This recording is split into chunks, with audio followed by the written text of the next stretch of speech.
नमस्कार। अब पुलिस ने अकेले अकेले में घेर के बच्चों वहाँ तो जीत नहीं पाए, वहाँ हथियार डाल दिए। हथियार डालने के बाद में सरकार ने मंत्री का इस्तीफा हो गया, कानून आ गया, अब उनको अकेले अकेले घेर रही है। दिल्ली सरकार ने ये कह दिया कि मुकदमे दर्ज नहीं करेंगे, खासतौर पर उन बच्चों के जिनका क्रिमिनल रिकॉर्ड नहीं है। तो उत्तर प्रदेश में नोएडा में एक लड़की के खिलाफ मुकदमा दर्ज हो गया, उसको ढूंढा जा रहा है, हंट चल रहा है। वो फैमिली के साथ गायब है बच्ची, क्यों? गाली दी थी साहब। और इसके बाद मेटा को सब सरकार का सिस्टम लग गया है, हमारे महापुरुष को आपने गाली कैसे दी। सब चिट्ठी लिखी गई है। चिट्ठी में क्या लिखा गया है? चिट्ठी में लिखा गया है कि संवैधानिक पद पर बैठे हुए व्यक्ति को गाली दी गई है, इसलिए कंटेंट हटाएं। तो भैया, संवैधानिक पद पे बैठे हुए मोदी जी अकेले थोड़ी हैं। संवैधानिक पद पे तो कंट्रोलर ऑफ ऑडिटर जनरल भी है, सीएजी भी है, यूपीएससी के चेयरमैन भी हैं, अटॉर्नी जनरल भी हैं। जिस जिस पद के बारे में संविधान में लिखा है वो संवैधानिक पद है। संवैधानिक प्रमुख का पद अगर है, उसकी अवमानना नहीं होनी चाहिए। वो राष्ट्रपति हैं, राज्यपाल हैं, सुप्रीम कोर्ट के मुख्य न्यायाधीश हैं।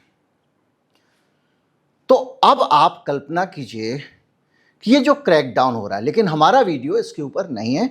हमारा ये वीडियो इसके ऊपर है, इसी से जुड़ा हुआ है कि भैया ये जो डंडे चला रहे हो, बच्चों को बंद करके पीट लोगे, सोशल मीडिया पे कैमरे पे 2 बच्चों से माफी मंगवा लोगे, तो क्या इससे सरकार का कोई भला होगा, कोई फायदा होगा, मोदी जी का कोई फायदा होगा? या एक बड़ी मुसीबत सरकार मोल लेने जा रही है? यह आंदोलन क्यों खड़ा हुआ, कैसे खड़ा हुआ, इस आंदोलन को दोबारा खड़ा होने से रोकने के लिए सरकार को क्या करना चाहिए, इस पे तो कोई जा नहीं रहा, क्योंकि यहां का डिपार्टमेंट इस्तेमाल करने की प्रथा नहीं है। जितना हो सके मोदी जी को मस्का लगाओ, 4 लोगों के खिलाफ एक्शन लूंगा, 2 चिट्ठी लिखूंगा, मेटा पे ब्लॉक कराऊंगा। चमचागिरी कहते हैं इसको। कोई भी व्यक्ति एक मोदी जी के शुभ चिंतक के तौर पे अगर होता तो कहता भैया बवाल किसी तरह से थमा है, शांति से थम जाने दो, इसको दोबारा मत उखाड़ो। 20 साल की बच्ची, 18 साल की बच्ची, 17 साल की बच्ची, उसने गाली दी इसलिए उसको ढूंढ के, भाई इस देश में हर समय करोड़ों गालियां दी जा रही होती हैं और संवैधानिक पद पर बैठे हुए व्यक्ति को इम्यूनिटी नहीं मिली हुई है इससे। मैं एक बहुत आपत्तिजनक शब्द इस्तेमाल कर रहा हूं, लेकिन इस देश में ये नारा लगाया गया है और उसी पार्टी के लोगों द्वारा लगाया गया है। वो नारा था 4 चवन्नी थाली में, इंदिरा गांधी नाली में। गली गली में झंडी है, इंदिरा गांधी बाकी जो भी है। ये नारे लगे हैं इस देश में, मैंने बचपन से देखे हैं। तो आज अगर आप ये सोच रहे हो कि आज कोई स्पेसिफिक अवमानना हो गई, सिर्फ ये कि जो खौफ का साम्राज्य था, मेरा डर था, मेरे सामने कोई गर्दन नहीं उठा सकता, मैंने तैयार किया था, उसको ठेस पहुंची। लेकिन इससे मोदी जी को किसी भी तरह का फायदा क्यों नहीं होने वाला है? बेइज्जती का जितना जिक्र करोगे उतनी ज्यादा होती है। जितना ज्यादा तुम जाके सब जगह बताओगे उसने मुझे गाली दी, पता है उसने मेरे बारे में ये कहा वो कहा, सबको पता लगेगा। जहां खबर छप रही है कि लड़की को ढूंढा जा रहा है, वहीं पर ही लोग वीडियो लगा रहे हैं कि देखो लड़की क्या क्या गाली दे रही है।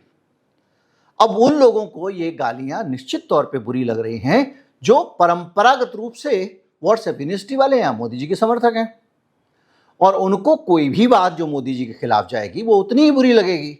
तो वो आज गाली संस्कार की बात कर रहे हैं। आप मुझे ये बताइए, एक ठंडे दिमाग से सोचिए, कितने ऐसे लोग हैं जो आंदोलन के प्रबल समर्थक हैं और उन्होंने ये कहा कि नहीं साहब गाली नहीं देनी चाहिए, या उनको गाली बहुत बुरी लगी हो, और अगर गाली दी भी कुछ बच्चों ने तो उसके आधार पे आप सारे बच्चों को तो नहीं दमन का शिकार बनाओगे, सब सारे बच्चों के आंदोलन को तो गलत घोषित नहीं कर दोगे। संसद में कंगना रनौत के बयान के बेसिस पे भारतीय जनता पार्टी को पूरा का पूरा तो डिसऑन नहीं कर दोगे। बहरहाल आंकड़ों पे आते हैं और चीज़ों को समझते हैं कि किस तरह से मोदी सरकार को तगड़ा नुकसान हो सकता है, किस तरह से मोदी जी ने ये मुसीबत अपने ऊपर सिर पे ले ली है। इसको पार्ट 2 खोल दिया है, बैरिकेड पे बेल्डिंग करके, मजबूत बैरिकेड जो लगाए जा रहे हैं जंतर मंतर पे, उससे रक्षा नहीं होगी। पॉलिटिक्स में घमासान नहीं होता है, ये 2 स्कूल के गुटों की लड़ाई नहीं है कि आज तूने कूटा तो कल मैं तुझे कूटूंगा। ये उससे बड़ी कहानी है। मैं हूं ब्रजेश वशिष्ठ, आप देख रहे हैं नॉकिंग न्यूज का यूट्यूब चैनल।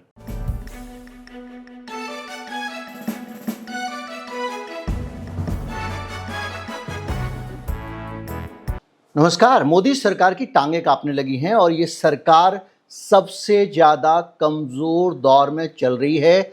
जो ताज़ा डेवलपमेंट आ रहे हैं एक के बाद एक, वो ये बताते हैं कि सरकार सबसे ज़्यादा कमज़ोर फ्रंट पे खड़ी है। सबसे पहले तो कल रात वाला वीडियो, जो मोदी सरकार दमन पे उतारू थी, बच्चों को जिसने पैलेट गन से मारा, जिसने बच्चों को खतरनाक टाइप के कील लगे हुए डंडों से पीछा, जिसने करंट लगाया, वो मोदी सरकार जो घर पे जाके बच्चियों को उठा रही है, छोटे छोटे बच्चों को पकड़ के ले जा रही है, वो मोदी सरकार अब डिफेंसिव हो गई है, सरेंडर के मोड में आ गई है। प्रधानमंत्री मोदी ने बच्चों को माफ करने का ऐलान कर दिया है।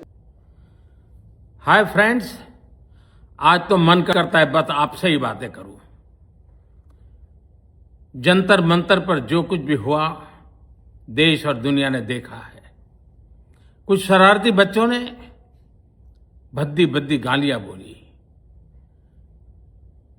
किसी भी सभ्य समाज को शोभा न दे ऐसे शब्दों का प्रयोग किया गया। मुझे तो गालियां दी गई, मेरी स्वर्गीय माता को भी गालियां दी गई। न जाने कितना भद्दा स्वरूप था। लेकिन मैं आज बात करना चाहता हूं कि बचपन में गलतियां होती हैं और बचपन में गलतियों से सुधरने का अवसर भी होता है, और यही तो बचपना है। और इसलिए मैं समाज के अंदर जो आक्रोश है उसको भली भांति समझ सकता हूं। एक कल्चरल शॉक है कि हमारी बेटियां इस प्रकार की भाषा कैसे बोल सकती हैं। लेकिन समय है इन बच्चों को गले लगा करके राह दिखाने का। ये गुमराह बच्चे हैं, उनको राह दिखाना हमारा काम है। उनको सजा देना, अदालतों के चक्कर कटवाना, समाज में उनको प्रताड़ित करना, इससे हम परिस्थितियां नहीं बदल पाएंगे। मैं उन्हें माफ करना चाहता हूं। समाज भी मेरी इस बात को स्वीकार करे, क्योंकि मेरे मन में एक ही भाव है। कभी कभी दांतों तले हमारी जीभ आ जाती है, खून निकल आता है, लेकिन हम दांत तोड़ते नहीं हैं, क्योंकि दांत भी हमारे हैं, जीभ भी हमारी है, बच्चे भी हमारे हैं। उन्हें राह दिखाना हमारा काम है। गुमराह को राह दिखाना कठिन होता है, लेकिन कठिन काम हमको करना है। और इसलिए आओ, मैं इन बच्चों को कहता हूं, बच्चों आओ, हम देश के लिए साथ मिलकर के आगे बढ़े, कुछ नया सीखें, गलतियों से भी सीखें, अपने सपनों को लेकर के चल पड़े। देश बहुत आगे बढ़ रहा है, आगे बढ़ने वाला है, और आपका भी आगे बढ़ना निश्चित हो, यही मेरा सपना है। मैं आपके लिए जीता हूं, आपके उज्जवल भविष्य के लिए खपता हूं। आओ हम मिलकर के देश को आगे बढ़ाएं। बहुत बहुत धन्यवाद दोस्तों। बस आओ, गलतियों से सीखो, आगे बढ़ो। सबसे पहले तो जो नुकसान हो रहा है वो ये हो रहा है कि दुनिया भर के अखबार, पत्रिकाएं भारत सरकार के खिलाफ जम के लिख रही हैं, एक तरफ से लेके सब तरफ। और जितना ज़्यादा आप ये दमन कर रहे हैं, बच्चों को गिरफ्तार कर रहे हैं, पूरी दुनिया में इस देश की प्रतिष्ठा और छवि को नुकसान पहुंच रहा है। एमनेस्टी इंटरनेशनल ने बाकायदा एक लेख लिख के कहा है कि ये ग्रॉस वायलेशन है भारत में ह्यूमन राइट्स का, जिस तरह से बच्चों पे दमन किया जा रहा है। इसी तरह से न्यूयॉर्क टाइम्स लिखता है कि बच्चों ने अपनी जीत दर्ज करा दी है, और ये मोदी की जो एक अजय वाली छवि थी उसको तगड़ा धक्का पहुंचा है। पर कुछ आंकड़े जो हमारे अपने घर के हैं, जो हमारे को आईना दिखाते हैं, उनको देख लेना बहुत ज़रूरी है, और ये जानना ज़रूरी है कि ये आंदोलन के कारण बच्चे सड़क पे क्यों आए। याद रख लीजिए, जो बच्चे सड़क पे आए हैं, ये बच्चे नहीं आए हैं, ये परिवार सड़क पे आया है। आप हम सब देखते हैं, घर में बच्चों की पढ़ाई हो, उनका एडमिशन हो, वो सब केवल बच्चों के ऊपर लोड नहीं है, माँ बाप के ऊपर लोड है। एग्ज़ाम बच्चा देता है, दंश माँ बाप झेल रहे होते हैं। बच्चे को कॉम्पिटिटिव एग्ज़ाम दिलाना माँ बाप के ऊपर बहुत बड़ा बोझ बन चुका है। कुछ आंकड़े देखते हैं। भारत में दुनिया की सबसे ज़्यादा युवा आबादी है, जो करीब 336 करोड़ से ज़्यादा है, 36 करोड़ 70 लाख, जो 15 से 29 साल के बीच में है। ये दुनिया का सबसे बड़ा जेन ज़ी समूह है। और ये जो आबादी है, जिसको मोदी जी डेमोग्राफिक डिविडेंड बोल बोल के बेच बेच के वोट कमाते रहे हैं, बोलते रहे हैं, इस डेमोग्राफिक डिविडेंड का हमारे सिस्टम ने कोई लाभ नहीं लिया। और अब 4 साल के अंदर 2030 तक ये युवा आबादी धीरे धीरे ढलाव की ओर जाने लगेगी, यानी कम होने लगेगी। नौजवान आपके हाथ में थे, आपने उनको राष्ट्र निर्माण में नहीं लगाया, उनको काम के अवसर नहीं दिए, उनको व्यापार के अवसर नहीं दिए, उनको आगे नहीं बढ़ाया, बल्कि उनकी उस मजबूरी का लाभ उठाया। तो अब जब धीरे धीरे वो 30 साल से बड़े होते जाएंगे, रिटायरमेंट की तरफ बढ़ेंगे, तो इस देश का बोझ भी पड़ेगा। 2030 तक युवा आबादी की बढ़ोतरी जो तेजी से हो रही है, वो धीमी पड़ने लगेगी। न्यूयॉर्क टाइम्स से मैंने ये आंकड़े लिए हैं। वो कहता है कि सरकारी आकलन के अनुसार भारत सरकार के 9वीं कक्षा के 50% बच्चे, 50% यानी जो 100 बच्चों में से 50 बच्चे, 2 में से 1 बच्चा, उसको एक अखबार का खबर दे दिया जाए और उसको कह दिया जाए कि इस खबर का मतलब क्या है, वो नहीं बता सकता। 50% बच्चे इस देश के हैं। ये एजुकेशन हमने तैयार की है। 12 साल आप ही के पास था, आप किसी को दोष नहीं दे सकते। नेहरू जी को देना हो दे लीजिए, लेकिन इसमें नेहरू जी का कोई हाथ नहीं है। गणित और विज्ञान और सामाजिक विज्ञान, इसमें बच्चे बहुत कमज़ोर मिल रहे हैं हिंदुस्तान में। भाषा से भी कम, मतलब जो भाषा वाला मैं तो बताया अखबार का नहीं लिख सकते, ये बच्चे इससे भी कमज़ोर इन विषयों में, मतलब और बुरा हाल है। भारत में गांव में आबादी का हाल क्या? देखिए, ये जो आंकड़े मैं बता रहा हूँ, इस आंकड़े का मतलब ये है कि हम जिस दशा में अपने बच्चों को रख रहे हैं, उनके अंदर असंतोष क्यों पनप रहा है। अब गांव की तरफ जाइए, क्योंकि इस देश में हमने पिछले 70 सालों में, 60 सालों में यही सीखा है कि जीवन में अगर आपको अपना स्तर बदलना है तो शिक्षा ही एकमात्र माध्यम है।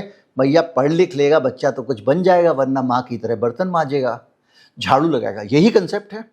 तो उस स्थिति में शिक्षा आप नहीं दे रहे हो। भारत में 30% 8वीं कक्षा के ग्रामीण छात्र, 8वीं कक्षा के बच्चे दूसरी क्लास की जितनी भी नॉलेज नहीं रखते हैं, उनको पाठ पढ़ नहीं सकते हैं दूसरी कक्षा का। 8वीं कक्षा के बच्चे, 50% बच्चे 8वीं के सामान्य बेसिक अर्थमेटिक्स नहीं कर पाते, यानी गणित, जोड़ बाकी गुणा भाग। मेरे देश की हकीकत है। अब अगर आप इस बीच में सुनते सुनते दिमाग चला रहे होंगे तो आपके आसपास के युवा बच्चों की छवि आपकी नज़र में आ रही होगी। भारत में 1 लाख से ज़्यादा स्कूलों के अंदर बिजली नहीं है, और अगर है तो वो बिजली काम नहीं कर रही है, खराब पड़ी है। 99,000 के करीब स्कूलों में लड़कियों के लिए टॉयलेट नहीं है। एक स्कूल में बच्ची के लिए टॉयलेट ना होना, सीधे सीधे उसको ये कहना है, परेशान करना कि तुम स्कूल मत आया करो, क्योंकि उसके लिए ये उसके शील का प्रश्न है, उसके सम्मान और लाज और श्रद्धा का प्रश्न है। 50% सरकारी मिडिल स्कूलों में साइंस की लेबोरेटरी नहीं है। कई शिक्षक जिस विषय को पढ़ाते हैं उसी विषय की परीक्षा में 60-70% कम नंबर लेके आते हैं मास्टर लोग। यानी एक पूरा एजुकेशन सिस्टम हमारे देश का क्या है। निजी ट्यूशन को लेकर भी न्यूयॉर्क टाइम्स ने गंभीर टिप्पणियां की हैं। वो लिखता है 2017 से 2025 के बीच में निजी ट्यूशन पे खर्च दुगने से ज़्यादा हो गया है। चूँकि आप पढ़ा नहीं रहे हो, माँ बाप को बच्चे खर्च करके पैसे खर्च करके ट्यूशन पढ़ानी पड़ रही है, और किसी भी आदमी की एवरेज जो महीने की इनकम है उसमें से 10% पैसा बेचारे का ट्यूशन पे ही जा रहा है, क्योंकि स्कूल में बच्चे नहीं पढ़ रहे हैं। पहले हमारे टाइम पे ट्यूशन नहीं होती थी, आज हर बच्चे को ट्यूशन पढ़ना जरूरी है। ट्यूशन के बगैर तो सर्वाइव ही नहीं कर पाएगा। माध्यमिक स्तर के 50% छात्र सरकारी स्कूलों में पढ़ते हैं। 20 वर्ष पहले यह संख्या 70% से ज़्यादा थी। यानी सरकारी स्कूल इस देश में 70% बच्चों को पढ़ाते हैं, 50% को ही पढ़ा रहे हैं, और उन बच्चों को उन प्राइवेट स्कूलों में जाना पड़ रहा है जो प्राइवेट स्कूल शिक्षा को अनअफोर्डेबल बना रहे हैं। आदमी की हैसियत से बाहर पढ़ाई होती जा रही है, और ये सब चीज़ें बच्चों पे नहीं, माँ बाप पे असर डाल रही हैं। हिंदुस्तान में जो मेडिकल एंट्रेंस है, इसके अलावा मैं वो सारे आंकड़ों की बात नहीं कर रहा हूँ कि सरकार ने देश भर में 1 लाख के करीब स्कूल मर्ज कर दिए हैं। शिक्षा तो घर के नेक्स्ट डोर पे होना चाहिए, लेकिन मर्ज कर दिया स्कूल। तो स्कूल मर्ज करने से क्या हुआ, जो घर के बगल में स्कूल था आधा किलोमीटर दूर पे, पता चला ये विद्यालय तो रहेगा पर ये लगेगा किसी और इमारत में जो यहाँ से 5 किलोमीटर दूर है। सीधे मना कर दो लड़कियों को ना पढ़ें। 5 किलोमीटर दूर बच्ची रोज पढ़ने जाएगी और आएगी, कितना सुरक्षित अनुभव करेगी, कितना उसको उसके लिए मोटिवेशन मिलेगा, और माँ बाप भी आसानी से कितना तैयार होंगे। तो धीरे धीरे करके लड़कियों की शिक्षा पे असर पड़ने वाला है, और प्राइवेट स्कूलों की मौज होने वाली है, जो इस सरकार की मुझे लगता है कि मेन थीम है प्राइवेट कंपनियों की मौज कराओ, प्राइवेट धंधे वालों की मौज कराओ, ताकि सरकार को अपनी तरफ से शिक्षा में पैसा ना लगा। हम हथियार खरीदेंगे उसमें कमीशन मोटा होता है। खैर, 25% से ज़्यादा युवा कॉलेज जा रहे हैं। और मेडिकल एजुकेशन पे आ जाओ, जो जिससे ये सारी चीज़ें खड़ी हुई हैं। एक बच्चा 1,90,000 रुपये फीस नहीं है ये मेडिकल की, ये उसकी प्रिपरेशन में खर्च कर रहा है। करीब 2,000 अमेरिकी डॉलर सिर्फ मेडिकल की जो परीक्षा होती है उसको क्रैक करने के लिए खर्च कर रहा है, और वो ये राशि हिंदुस्तान की प्रति व्यक्ति आय उसके बराबर है। इसके साथ साथ मेडिकल प्रवेश परीक्षा में इसी साल करीब 22 लाख बच्चे शामिल हुए हैं, और प्रश्न पत्र लीक होने के कारण ये परीक्षा दोबारा करानी पड़ी थी। भारत में सिर्फ 25% युवा हायर एजुकेशन के लिए जाते हैं। पिछले 40 सालों में कॉलेजेस में नामांकन में बढ़ोतरी हुई है, लेकिन ये सरकार कॉलेजेस की सीटें नहीं बढ़ी हैं। जो सीटें बढ़ी हैं वो प्राइवेट कॉलेजेस की बढ़ी हैं, जो मोटी तनख्वाह लेते हैं, जिसको ज़्यादातर हिंदुस्तान अफोर्ड नहीं कर सकता। लेकिन अहम ये नहीं है, अहम ये है आपने कॉलेज की सीटें बढ़ा दी, पेड सीटें बढ़ाई, मतलब अमीरों को ज़्यादा शिक्षा के अवसर दे दिए, और उसके बाद में रोजगार के अवसर, यानी ये पढ़ाई रोजगार में कन्वर्ट नहीं हो रही है। तो जब पढ़ाई रोजगार में कन्वर्ट नहीं हो रही है तो इसका सीधा मतलब ये है कि हिंदुस्तान में युवाओं में असंतोष हो रहा है। यानी कुल मिला के अगर 12 साल से मोदी जी प्रधानमंत्री हैं, हिंदुस्तान के युवाओं की ये जो दशा है, अगर बच्चे को पढ़ाने के लिए स्कूल नहीं मिल रहा है तो ये सरदर्द आपको क्या लग रहा है, बच्चे का है, पेरेंट्स का है। अगर बच्चे को एग्ज़ाम देने, उसमें 2 लाख रुपए इन्वेस्ट करने के बाद भी मेडिकल की सीट नहीं मिल पा रही है, ये किसका सरदर्द है, पेरेंट्स का है। तो अगर आप इस पूरे के पूरे भयावह दृश्य को देखें, भारत की ये डरावनी स्थिति है शिक्षा के मामले में, अगर इसको देखें तो एक चीज़ आपको साफ दिखाई देगी, और वो ये है कि मेरा देश, मेरा भारत इस तरह की उत्पीड़न से तो काबू नहीं आएगा। एक आदमी वो दीप के वहां बैठा हुआ था यार, उससे कुछ मतलब नहीं था किसी चीज से, उसने एक गाना बना के डाल दिया। कॉकरोच जनता पार्टी, एक सुप्रीम कोर्ट के जस्टिस के केवल एक कमेंट पे नौजवान जुड़ता चला गया, सड़कों पर उतर आया और इतना ज्यादा संघर्षपूर्ण तरीके से लड़ा कि सरकार को झुकना पड़ा। तो आपको अगर ये लग रहा है कि सब सामान्य है, ऐसे ही है, 4 डंडे मार के ठीक कर दूंगा, तो आपकी बुद्धि में पत्थर पड़े हुए हैं। ये गुस्सा घर घर से निकल के आ रहा है। और गुस्सा घर से निकल के आया। एक प्रतीक था गुस्से का, धर्मेंद्र प्रधान। धर्मेंद्र प्रधान का इस्तीफा हो गया, गुस्सा शांत हो गया था, कहानी खत्म हो गई थी। लेकिन चमचागिरी का नया अध्याय शुरू हुआ और एक क्रैकडाउन शुरू हो गया। अब आप सिलेक्टिवली बच्चों को पकड़ पकड़ के पीटोगे, डालोगे और केवल वो अपनी इमेज, खबरदार मेरे खिलाफ आवाज उठाई, मुझसे डर के रहो इस मुल्क में, उस इमेज को पक्का करने में जाओगे तो इन बच्चों के जो पेरेंट्स हैं, इन बच्चों के जो घर वाले हैं, इन बच्चों के जो दूसरे बच्चे दोस्त हैं, उन सबके मन में मोदी जी के लिए घृणा बढ़ेगी। एक बहुत खराब तस्वीर मोदी जी की उनके दिमाग में बन रही है। यह किसी भी तरह से बुद्धिमत्तापूर्ण निर्णय नहीं है। और उससे भी बड़ी बात यह कि भारत में विपक्ष के पास में एक मजबूत ऐसा मुद्दा आ गया है और उस मुद्दे को और सशक्त तरीके से आप विपक्ष के हाथ में बढ़ा रहे हो, जो कि आपकी ही सरकार के लिए घातक होगा। इस देश का जो इतना फ्रस्ट्रेटेड आदमी, जिसको ना पढ़ने को मिल रहा ना लिखने को मिल रहा, पढ़ने के लिए जिंदगी की सारी कमाई झोंक देनी पड़ रही है, आप अगर इसी आंकड़ों से अंतर्राष्ट्रीय आंकड़ों की तुलना करें, मैं आपको बताता हूं, तो आप सोचिए आपको कितना अफसोस होगा। अब आप दुनिया की तरफ जाएं, OECD का आंकड़ा कहता है फिनलैंड में पूरी पढ़ाई बच्चों की फ्री है। सरकार 99.9% पैसा सब्सिडी में देती है। निजी ट्यूशन की कोई आवश्यकता नहीं है। टीचर बनने के लिए मास्टर्स की डिग्री जरूरी है और शिक्षकों का जो चयन होता है बहुत सख्त तरीके से होता है। यानी सरकारी और निजी स्कूलों के बीच में क्वालिटी का कोई अंतर नहीं है। नॉर्वे में स्कूल से लेकर विश्वविद्यालय तक सारी शिक्षा सरकार द्वारा वित्त पोषित है। मैं उनकी बात नहीं कर रहा हूँ कम्युनिस्ट देशों की, मैं बात नहीं कर रहा हूँ चीन की, मैं बात नहीं कर रहा हूँ उत्तर कोरिया की, ये पश्चिमी देश हैं। स्वीडन, पूरी शिक्षा सरकारी खर्चे से चलती है। फ्री भोजन, फ्री हेल्थ सर्विसेज और कई डिजिटल उपकरण भी बच्चों को दिए जाते हैं। सरकारी शिक्षा को समान अवसर की कैटेगरी में रखा गया है। जर्मनी सरकारी स्कूल फ्री हैं। सारे विश्वविद्यालय में ट्यूशन फी या तो नहीं है या ना के बराबर है।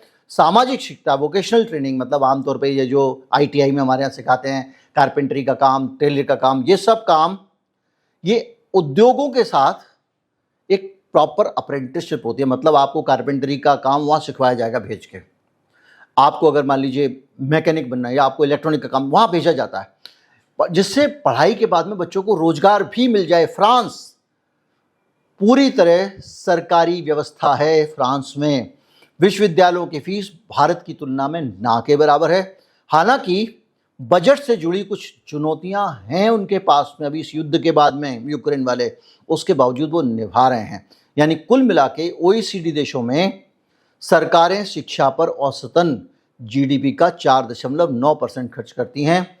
कुल सरकारी खर्च का लगभग 10% एजुकेशन पे जा रहा है। स्कूल की फंडिंग का 83% हिस्सा सरकार देती है। अगर आप ईरान पे चले जाएं तो ईरान में साक्षरता की दर, ईरान 9%, 90% हो चुकी है।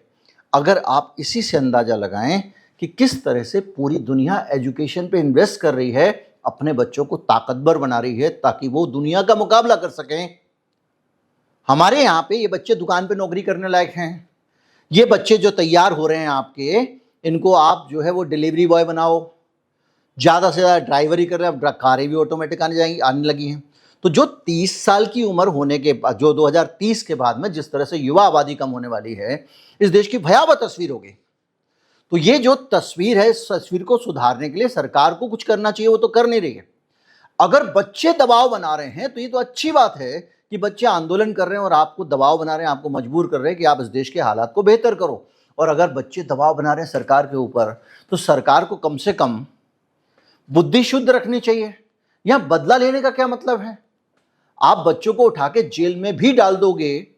हाँ, मान लिया उसने, चलो भाई, माना आपको गाली अच्छी नहीं लगी, आप भारत के सबसे शक्तिशाली व्यक्ति हो, आपने बदला ले लिया, पर समाज में इसका क्या संदेश जाएगा भाई? क्या समाज में संदेश यही जाना चाहिए कि आप बहुत बड़े बाहुबली हो? या समाज में संदेश ये चला जाएगा कि देश की एजुकेशन की सिचुएशन बेटर हो गई है? क्या उस आदमी को ट्यूशन के पैसे कम देने पड़ेंगे? क्या एडमिशन के लिए 2 लाख रुपए बच्चे को पढ़ाने पे नहीं देने पड़ेंगे? क्या प्राइवेट यूनिवर्सिटीज उसका खून नहीं पिएंगी, लूटेंगी नहीं? तो ये पूरा लूट का जो आपने स्ट्रक्चर बनाया है, 2% केवल एजुकेशन पे खर्च कर रहे हो, वो भी ढंग से नहीं करते हो, आधा पैसा सारा बाउंस होके आ जाता है, स्कूल बंद कर रहे हो, सब कर रहे हो, ये उसका रिफ्लेक्शन है। ये आंदोलन उसका रिफ्लेक्शन है और बहुत छोटी प्रतिक्रिया थी ये। जिस स्तर पे इतनी बड़ी समस्या, ये प्रतिक्रिया बहुत छोटी थी और छोटी प्रतिक्रिया में भी अगर आप दमन करोगे तो आपका भविष्य असुरक्षित है इन बच्चों से ज्यादा, ये समझ लेना चाहिए। इसलिए भैया दिमाग से काम लो। कोई भी सुलझा हुआ पॉलिटिशियन इतना बड़ा खतरा मोल नहीं लेगा जो बिला वजह का बदला लेने के कारण इस वक्त सरकार ले रही है। उम्मीद करता हूं वीडियो आपको अच्छा लगा होगा। अच्छा लगा हो तो ज्यादा से ज्यादा लोगों तक पहुंचाए, चैनल को सब्सक्राइब कर लें। नमस्कार, जय हिंद।